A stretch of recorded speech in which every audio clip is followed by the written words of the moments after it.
কি ব্যাপার, না তো রেডি টুডি হয়ে কই যেতেছেন? হ্যাঁ, মায়ের স্কুলে আজকে প্যারেন্টস মিটিং আছে, ওইখানে যেতেছি। ম্যাডাম আসবো? জি আসেন, সিট ডাউন। জি ধন্যবাদ।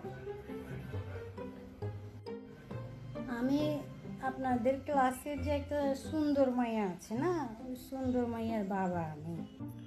আপনার মেয়ে কিন্তু ক্লাসে অনেক অমনোযোগী, তো ওর পড়াশোনার দিকে একটু খেয়াল রাখতে হবে, আপনাকে করতে হবে আমাকে। আপনার মেয়ে তো ক্লাসে অনেক অমনোযোগী, আপনাকে একটু খেয়াল রাখতে হবে ওর পড়াশোনার দিকে।